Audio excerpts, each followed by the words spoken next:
The U.S. Surgeon General Vivek Murthy on Tuesday issued a public health advisory on the mental health issues he said youth are facing from the harsh lockdowns and other protocols put in place during the coronavirus pandemic.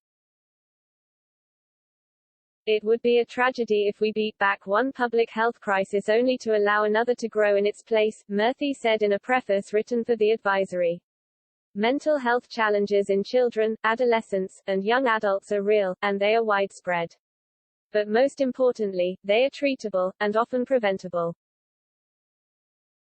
Advisories are reserved for significant public health challenges that need the nation's immediate awareness and action, the document said. Murthy issued the advisory the day after he visited King Drew Magnet High School of Medicine and Science in the Willowbrook area of South Los Angeles, where students said they have struggled during the pandemic. A lot of people still feel like everything is virtual, like they act as if we can't see or hear what they say, Jesus L., a senior at the school said in a Los Angeles Times report. A lot of students have been less motivated to come to school, miss school more. I'm noticing a lot more students start to leave class and take long bathroom breaks. The Times reported on some of the statistics behind the claims about young people's struggle. Symptoms of depression and anxiety have doubled during the pandemic, with 25% of youth experiencing depressive symptoms and 20% experiencing anxiety symptoms, according to Murthy's 53-page advisory.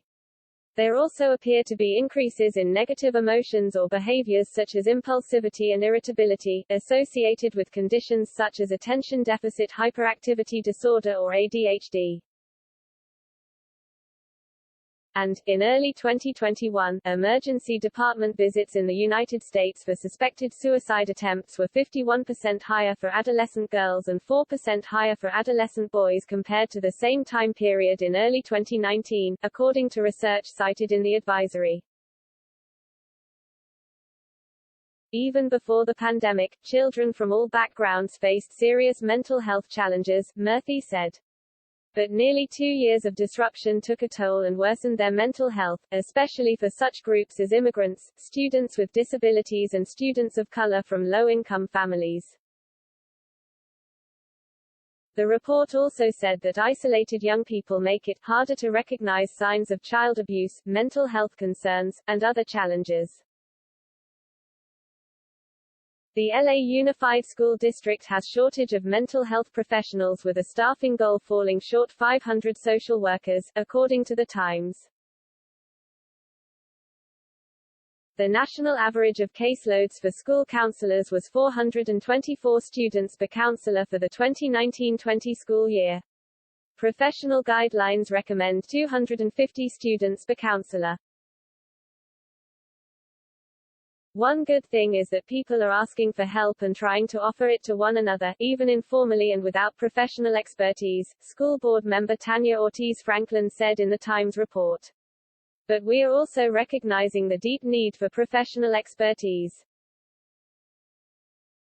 The UK's envoy to the World Health Organization (WHO) has condemned mass coronavirus lockdowns, slamming the ghastly global catastrophe caused by crashing the world economy.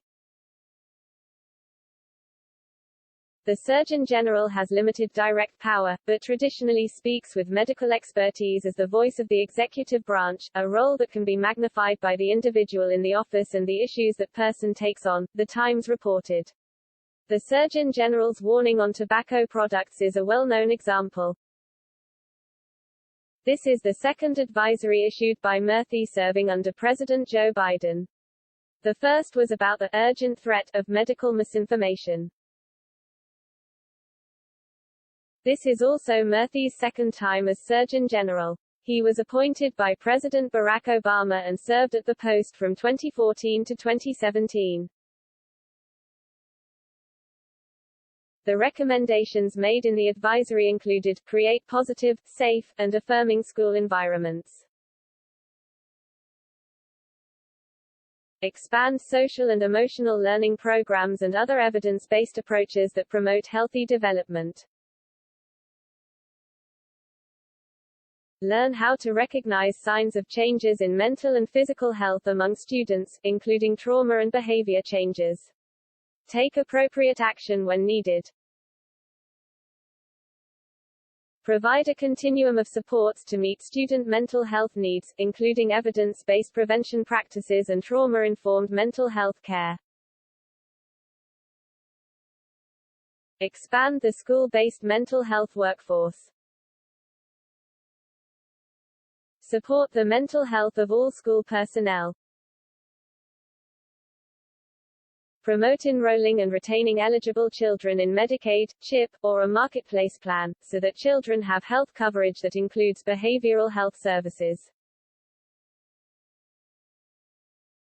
Protect and prioritize students with higher needs and those at higher risk of mental health challenges, such as students with disabilities, personal or family mental health challenges, or other risk factors, e.g., adverse childhood experiences, trauma, poverty.